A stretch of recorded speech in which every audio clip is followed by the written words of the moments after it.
Imaginez, Bruce Lee, la légende intouchable, face à un champion de karaté qui jure l'avoir bloqué à chaque coup, et même l'avoir frappé en retour. Mais la vidéo dit le contraire. Et si la vérité était encore plus choquante, impliquant des larmes, de la jalousie et une réécriture de l'histoire? Restez jusqu'à la fin pour découvrir pourquoi cette rencontre de 1967 est bien pire que ce que vous pensiez. Dans cette vidéo, nous plongeons dans l'histoire controversée de la rencontre entre Bruce Lee et Vic Moore lors d'une démonstration de vitesse en 1967. Nous explorons les origines de Bruce Lee, de son enfance turbulente à Hong Kong à sa création révolutionnaire du Jeet Kune Do, en passant par ses entraînements innovants et son influence sur les arts martiaux. Nous découvrirons aussi la carrière impressionnante de Vic Moore, pionnier afro-américain et champion multiple. Puis, nous revivrons le moment clé à Long Beach, où Bruce a démontré sa vitesse fulgurante, mais où Vic Moore a par la suite inventé une version alternative des faits, affirmant avoir dominé Bruce. Nous analyserons les témoignages, la vidéo, et les raisons derrière cette controverse, y compris un possible complexe Bruce Lee chez Moore. Enfin, nous aborderons la mort tragique de Bruce et comment son absence a permis à ces mythes de perdurer. Une histoire de gloire, de rivalité et de vérité déformée qui changera votre regard sur ces légendes. Abonnez-vous à Expérience de vie pour plus d'histoires fascinantes sur les arts martiaux et les icônes oubliées. Et n'oubliez pas d'aimer cette vidéo si vous voulez en voir plus.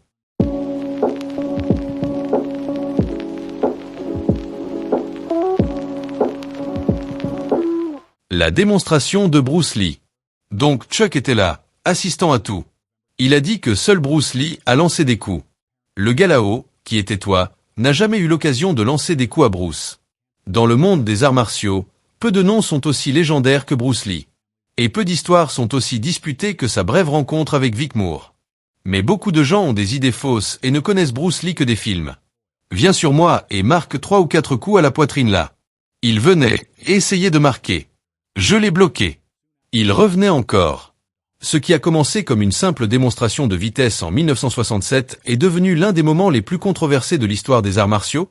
Au fil des années, les rumeurs, les interviews et les affirmations contradictoires ont obscurci la vérité. Que s'est-il vraiment passé ce jour-là? Et pourquoi cela compte-t-il encore? Rejoignez-nous alors que nous parlons de l'histoire inédite de Bruce Lee et Vic Moore et pourquoi c'est pire que ce que nous pensions. L'ascension d'un dragon. Quand quelqu'un nous dit le nom de Bruce Lee aujourd'hui, qu'est-ce qui vous vient à l'esprit en premier? Des coups de poing fulgurants, ce cri iconique, les scènes de combat légendaires, ou peut-être juste ce regard profond et féroce dans ses yeux avant de passer à l'action. Pour la plupart d'entre nous, Bruce Lee est la définition même des arts martiaux. Mais vous êtes-vous déjà demandé comment tout a commencé pour lui? Qu'est-ce qui a transformé un petit garçon de Hong Kong en une icône mondiale qui a changé à jamais le monde des arts martiaux? Bruce Lee est né à San Francisco le 27 novembre 1940, pendant la visite de ses parents aux États-Unis. Son père, Lee Wah-Chuan, était un célèbre chanteur d'opéra cantonais, et sa mère, Grace Oh, venait d'une famille aux origines mixtes, peut-être chinoise, allemande, néerlandaise et peut-être même anglaise. Parce que Bruce est né sur le sol américain, il est devenu automatiquement citoyen américain. Ce détail deviendrait très important plus tard dans sa vie. Peu après sa naissance, la famille est retournée à Hong Kong, ignorant les années difficiles à venir. Juste quelques mois plus tard, la Seconde Guerre mondiale a frappé la région durement lorsque le Japon a envahi Hong Kong en 1941. Pouvez-vous imaginer être un bébé pendant une guerre, grandir dans une ville sous occupation? C'est difficile à imaginer. Malgré ses premières années difficiles, Bruce s'est retrouvé devant une caméra de cinéma avant même de pouvoir parler. Grâce aux connexions de son père, il est apparu dans des films en tant qu'enfant et a reçu le surnom de Petit Dragon parce qu'il est né l'année et même l'heure du dragon selon le zodiaque chinois. À l'âge de 18 ans, il avait joué dans plus de 20 films. Mais la gloire ne signifiait pas la paix ou le confort. Bruce menait aussi des batailles en dehors des plateaux de cinéma. À la maison, les choses n'étaient pas faciles. Son père luttait contre la dépendance, et Bruce, toujours énergique et fougueux, a commencé à se battre dans la rue. Un tournant est survenu lorsqu'il a rejoint une école d'arts martiaux et a commencé à s'entraîner au Wing Chun sous le légendaire Ip Man. Mais même cela ne s'est pas passé sans heurts. Beaucoup d'élèves ne voulaient pas s'entraîner avec Bruce à cause de son héritage mixte. Pourtant, Bruce n'a pas abandonné. Il s'est entraîné en privé et s'est poussé plus fort que quiconque. Sa détermination était inébranlable. À l'âge de 18 ans, il avait remporté un championnat de boxe à l'école et même maîtrisé la cha-cha, remportant un concours de danse. Oui, Bruce Lee, champion de danse. Imaginez ça. Mais son esprit combatif continuait à lui causer des ennuis. Après un grave combat de rue, ses parents ont réalisé que s'ils ne faisaient rien, leur fils pourrait finir en prison ou pire. Ils ont donc pris une décision qui a changé sa vie. Ils l'ont envoyé aux États-Unis pour recommencer. À seulement 18 ans, Bruce est arrivé à San Francisco, puis s'est installé à Seattle, où il a travaillé comme serveur dans un restaurant tout en terminant le lycée. À Seattle, il a commencé à enseigner les arts martiaux, sa propre version du Wing Chun, qu'il appelait Jun Fan Gung Fu. Il a ouvert une petite école et a accueilli des élèves de tous horizons, ce qui était inhabituel à l'époque. La plupart des artistes martiaux chinois n'enseignaient pas aux non-chinois. Bruce a ignoré ses limites. Plus tard, il s'est installé à Auckland et a ouvert une autre école avec James Im Lee. C'est là, lors d'une exposition d'arts martiaux en 1964, que le célèbre coup de poing d'1 pouce de Bruce a stupéfié le monde. Cet événement même a suscité sa connexion avec Hollywood et l'a finalement conduit à devenir la superstar mondiale que nous connaissons aujourd'hui. Le style unique d'arts martiaux de Bruce Lee. Donc, voyons maintenant pourquoi exactement Bruce Lee est remembert en dehors de ses films et de ses mouvements fulgurants. Pour vraiment comprendre Bruce Lee, vous devez regarder plus profondément, non seulement ses combats, mais sa philosophie, son entraînement, et comment il a changé les arts martiaux pour toujours. Parce que Bruce n'était pas seulement un combattant ou un acteur. Il était un penseur, un créateur, un rebelle. Et l'art martial qu'il a créé, le Jeet Kune Do, reflétait exactement cela. Bruce Lee ne croyait pas à s'en tenir à un seul style. En fait, il critiquait ouvertement les systèmes traditionnels d'arts martiaux pour être trop rigides et lents à évoluer. Il voulait un système rapide, réel et pratique dans un vrai combat, pas quelque chose qui avait l'air bien dans les films ou qui suivait des règles anciennes. C'est pourquoi il a inventé le Jeet Kune Do, qui signifie la voie du poing interceptant. Le Jeet Kune Do n'était pas construit autour de formes ou de kata.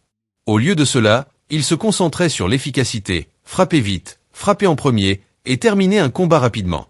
Bruce croyait en l'utilisation de ce qui fonctionnait et en l'abandon de ce qui ne fonctionnait pas. Il a étudié le Wing Chun sous Ip Man et a pris au sérieux ses principes de combat à courte distance. Mais il ne s'est pas arrêté là. Il s'est aussi entraîné à la boxe, au judo, au taekwondo, à l'escrime, à la lutte, à l'arni, et même aux techniques d'escrime occidentale. Son objectif était d'être prêt pour tout type d'adversaire. Dans ses démonstrations, Bruce a émerveillé les foules avec des techniques comme le coup de poing d'1 pouce et les pompes à 2 doigts. Il pouvait lancer un coup puissant de presque aucune distance du tout, envoyant un homme adulte en arrière avec juste 1 pouce de mouvement. Ce n'était pas juste des tours. C'était le résultat d'années d'entraînement, d'expérimentation et de compréhension du corps humain. Et Bruce ne frappait pas seulement vite. Il pensait vite. Il était l'un des premiers artistes martiaux à étudier en profondeur le temps de réaction humain. Il a développé ce qu'il appelait l'acuponche, un coup de poing rapide non télégraphié si rapide que la plupart des gens ne pouvaient même pas le bloquer à temps. Il croyait que dans un vrai combat, même une demi-seconde faisait toute la différence. Il était aussi un fan du coup oblique, qu'il appelait le coup d'arrêt. Ce mouvement défensif bas est devenu populaire des décennies plus tard en MMA. Il l'utilisait pour arrêter un adversaire avant que leur attaque ne commence même. Combinez cela avec des coups de pied latéraux, des coups de talon tournants, des balayages, et un jeu de jambes inspiré de Muhammad Ali, et vous commencez à voir à quel point Bruce Lee était vraiment avancé. Mais Bruce n'était pas seulement sur les frappes. Il savait qu'un vrai combat pouvait finir au sol, donc il s'est entraîné au grappling aussi. Il a appris les projections de judo, les clés de bras et les étranglements d'experts comme Gene Lebel. Et bien qu'il n'aimait pas le grappling pour les films, ça n'avait pas l'air assez flashy, il s'assurait de pouvoir l'utiliser dans la vraie vie. Vous pouvez même repérer des techniques de grappling dans ces scènes de combat, comme dans Ante a Dragon et Way of a Dragon. Bruce croyait aussi que être un grand combattant signifiait être en pleine forme. Il s'entraînait comme un athlète professionnel, mélangeant entraînement de force, cardio, étirement, et même des exercices utilisés par les lutteurs indiens. Il étudiait soigneusement son régime alimentaire, évitait la malbouffe, et faisait même ses propres shakes protéinés. Il voyait son corps comme une machine et le traitait comme tel. Dans tout ce qu'il faisait, Bruce Lee brisait les règles. Il se fichait d'où venait une technique. Si elle fonctionnait, il l'utilisait. Il mélangeait science, philosophie et combat en quelque chose que le monde n'avait jamais vu auparavant. Ses élèves incluaient des gens de tous horizons, des acteurs hollywoodiens, des athlètes de classe mondiale, des champions d'arts martiaux. Il se fichait de la race, de la nationalité ou de l'origine. Il voulait juste transmettre ce qu'il avait appris. Danny Nosanto, Chuck Norris, Karim Abdul-Jabbar, juste quelques noms parmi tant d'autres qui ont été inspirés et entraînés par lui. Et ainsi Bruce Lee est devenu plus qu'un homme. Il est devenu un mouvement. Mais avec tout ce pouvoir, cette gloire et cette innovation, vous devez vous demander, qu'est-ce que Vic Moore a à voir avec tout ça? Maintenant, l'histoire de Vic Moore. D'abord, disons quelque chose sur Victor Moore, un homme avec une longue et complexe histoire dans le monde des arts martiaux. Né le 23 août 1943, Vic Moore est l'un des premiers artistes martiaux afro-américains à atteindre une renommée nationale aux États-Unis. Il détient une ceinture noire de 10e degré en karaté et a étudié sous certains des instructeurs les plus influents de son époque, y compris Robert Tria, le père du karaté américain, et Mong Gyi, un maître de bando et de kickboxing. Dans les années 1960 et 1970, Moore était un compétiteur féroce et un vrai pionnier. Il ne se battait pas seulement pour gagner des trophées. Il brisait des barrières. En 1965, il est devenu l'un des premiers Afro-Américains à remporter un championnat majeur de karaté, les USA Grand National.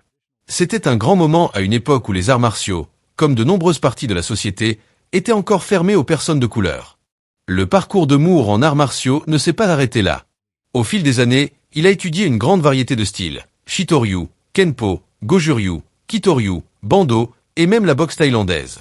Il était l'élève non pas d'un mais de plusieurs maîtres. Et il a construit une carrière sur la connaissance et le talent brut. Il a voyagé à travers les États-Unis, ouvert des écoles de karaté, formé des élèves, donné des séminaires, et fait connaître sa présence dans chaque tournoi majeur d'un océan à l'autre. Son palmarès en compétition est impressionnant. Il a combattu et vaincu certains des plus grands noms des arts martiaux. En 1966, il a battu le champion all-hawaïen à Richmond, en Virginie.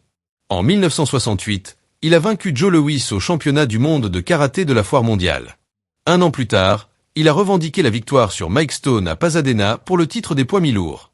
Et en 1970, il a battu Bill Superfoot Wallace pour remporter le premier championnat du monde professionnel de l'USCA. De 1965 à 1975, il s'est classé dans chaque tournoi auquel il a participé.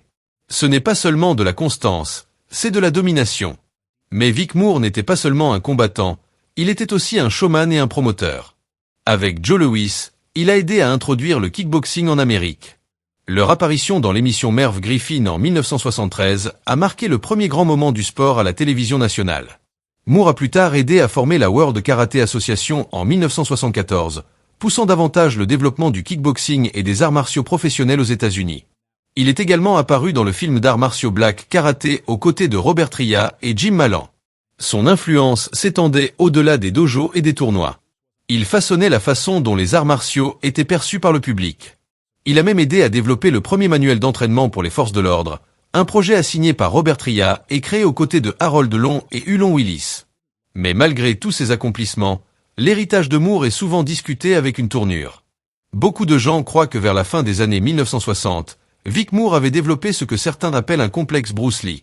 En 1967, cette idée est devenue plus qu'un simple discours. Elle était visible dans la façon dont Moore se comparait à Lee, parlait de lui, et se positionnait sous les projecteurs. Alors que Bruce Lee devenait une icône mondiale grâce à l'innovation et à la philosophie, Moore semblait vouloir rappeler au monde qu'il était aussi un nom puissant dans les arts martiaux. Certains disent que c'était de l'envie, d'autres que c'était simplement de la fierté. Quoi qu'il en soit, la tension entre les deux noms grandissait. Bruce Lee et Vicolo Moore à Long Beach. Et puis les deux légendes se sont enfin rencontrées. C'était en août 1967 à Long Beach, en Californie, lors de l'un des événements d'arts martiaux les plus importants au monde, les championnats internationaux de karaté de Long Beach. Ce n'était pas n'importe quel tournoi. C'était le tournoi. Un endroit où des noms comme Chuck Norris, Joe Louis, Benny the Jet Urquidé et Mike Stone ont accédé à la célébrité. Mais cette année, quelque chose de spécial allait se produire. Un moment qui entrerait dans l'histoire des arts martiaux, bien que pas pour les raisons auxquelles les gens s'attendaient. L'homme derrière l'événement n'était autre qu'Ed Parker. Souvent appelé le père du Kenpo karaté américain, Parker n'organisait pas juste un autre concours d'arts martiaux. Il construisait un pont entre les arts martiaux traditionnels et une nouvelle génération de combattants.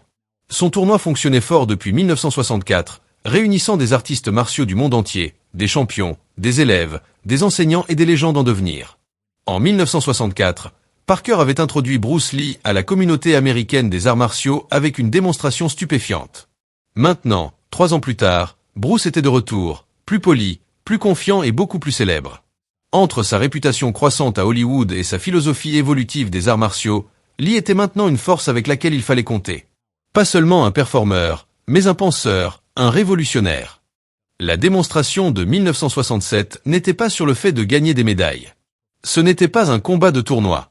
C'était une vitrine, une démonstration de vitesse, de compétence et de contrôle. Bruce Lee avait été invité une fois de plus pour montrer au monde les principes du Jeet Kune Do, son nouveau style de combat qui rompait avec les règles traditionnelles. Son objectif était de prouver que le mouvement, La vitesse et l'efficacité pouvaient surpasser les formes rigides. Et il l'a fait avec une précision qui a laissé le public stupéfait. La foule a regardé en silence et en admiration, tandis que Bruce effectuait des exercices de Shisao les yeux bandés, réagissant parfaitement aux mouvements de son adversaire sans l'usage de la vue. Il a suivi cela avec plusieurs coups de poing d'1 pouce, des explosions de puissance explosive de seulement quelques centimètres, envoyant des volontaires trébucher en arrière, sentant clairement l'impact. Mais le vrai point culminant de la journée était encore à venir. Pour la partie suivante de la démonstration, Bruce a fait face à l'un des plus grands noms du karaté à l'époque, Victor Moore. Un combattant respecté et champion, Vic Moore s'était forgé un nom avec des victoires sur des adversaires de haut niveau. Il n'était pas juste un invité aléatoire. C'était un artiste martial sérieux avec une longue liste de titres derrière son nom.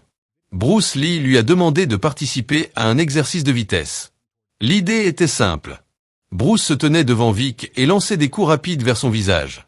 Le travail de Moore était de les bloquer s'il le pouvait. Bruce annonçait quand il allait frapper. Ce n'était pas sur la puissance ou le combat. C'était sur le temps de réaction, la concentration et la vitesse. De ce que la plupart des gens ont vu, les coups de Bruce étaient trop rapides pour être arrêtés. Les images vidéo de l'événement le montrent bougeant comme l'éclair, sa main se précipitant vers le visage de Vic encore et encore. Moore essaie de bloquer, mais il est clair que Bruce touche la cible ou s'en approche si près qu'il y a à peine une différence. La démonstration n'était pas destinée à embarrasser quiconque. Elle était destinée à mettre en lumière à quel point les compétences de Bruce étaient aiguisées. Il n'y avait pas de gagnants ou de perdants officiels ce jour-là. Aucun trophée n'a été remis. Mais pour beaucoup dans le public, le résultat était clair. Bruce Lee était plus rapide que quiconque ne l'avait prévu, peut-être même plus rapide que la plupart ne le croient possible. Pourtant, l'histoire ne s'est pas arrêtée là. Vic Moore parlerait plus tard de ce qui s'est vraiment passé sur cette scène. Et sa version de l'histoire était très différente de celle que les gens ont vue. Certains l'ont cru, d'autres non. Mais une chose était certaine, la tension entre Bruce Lee et Vic Moore ne s'est pas estompée après ce jour. En fait, elle n'a fait que se renforcer. Donc, que disait-il? Bruce Lee contre Vicolo Moore. Voici l'histoire inédite de Bruce Lee et Vic Moore. Et c'est pire que ce que nous pensions parce que Vic a décidé de créer sa propre version de l'histoire dans sa tête.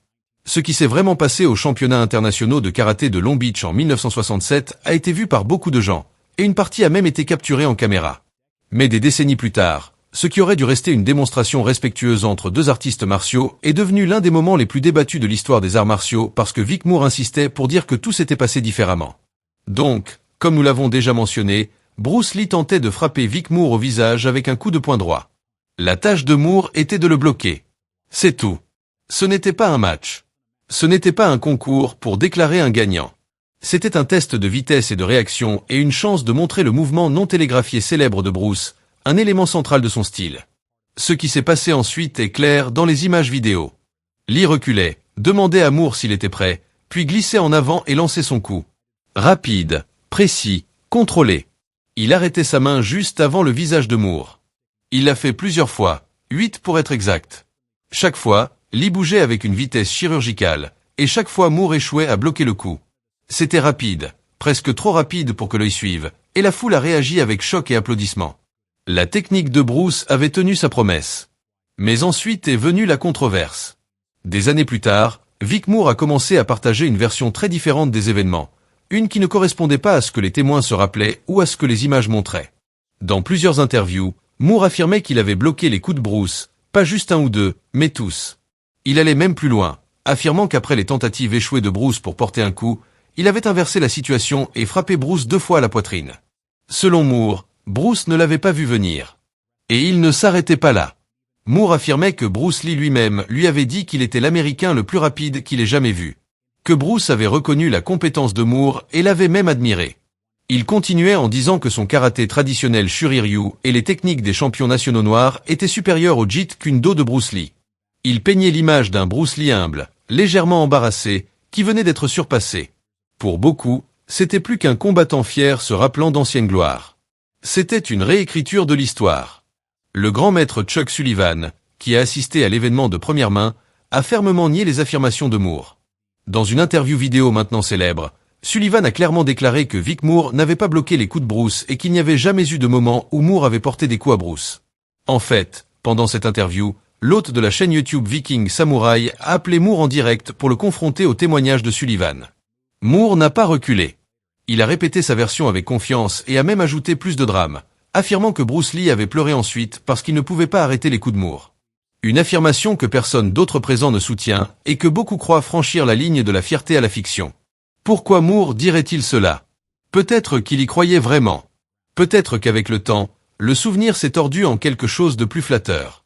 Ou peut-être, comme certains fans d'arts martiaux le suggèrent, Vic Moore avait développé ce qu'ils appellent un complexe Bruce Lee, une profonde frustration avec la gloire durable de Bruce et sa place en tant que visage des arts martiaux dans le monde. Après tout, Moore était un vrai combattant de tournoi avec un palmarès prouvé sur le ring. Bruce, en contraste, n'avait jamais combattu dans le circuit des tournois américains. Il est devenu une star grâce au film et à la philosophie. Cette différence entre la gloire gagnée sous les projecteurs versus le dojo pourrait avoir laissé Moore se sentant négligé. Mais ce qui est clair, c'est ceci.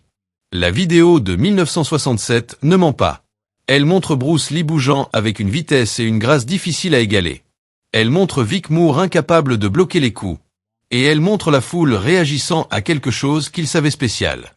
Ce moment aurait pu être remembert comme une rencontre respectueuse entre deux artistes martiaux compétents. Au lieu de cela, il est devenu un symbole de controverse, de fierté et de désaccord. Le silence qui a suivi Bruce Lee. Nous ne saurons probablement jamais pourquoi Vic insiste encore dans les interviews pour dire qu'il était meilleur que Bruce Lee et essaie de se démarquer, même des décennies après cette brève démonstration en 1967. Certains croient que la mort soudaine de Bruce a donné de l'espace aux autres pour créer leurs propres histoires, sans contestation et sans correction. Avec Bruce qui n'est plus là pour parler pour lui-même, le récit était grand ouvert. Et avec le temps, les mythes grandissent, les souvenirs changent, et la fierté prend parfois le dessus sur les faits. Mais n'oublions pas comment Bruce Lee nous a quittés. Le 20 juillet 1973, Bruce Lee était à Hong Kong en train de préparer un autre film avec l'acteur George Lazenby. Plus tôt ce jour-là, il avait travaillé avec le producteur Raymond Shaw sur le script de Game of Death. Plus tard, il a visité la maison de l'actrice Betty Ting Pei, où il a fait une sieste et ne s'est jamais réveillé. Il avait seulement 32 ans. Les médecins ont dit que c'était un édème cérébral, un gonflement du cerveau. Cela lui était arrivé une fois auparavant, des mois plus tôt, mais cette fois ils n'ont pas pu le sauver. Il a été déclaré mort à l'arrivée à l'hôpital Queen Elizabeth. Le monde était stupéfait. Bruce a été enterré à Seattle aux côtés de son fils Brandon.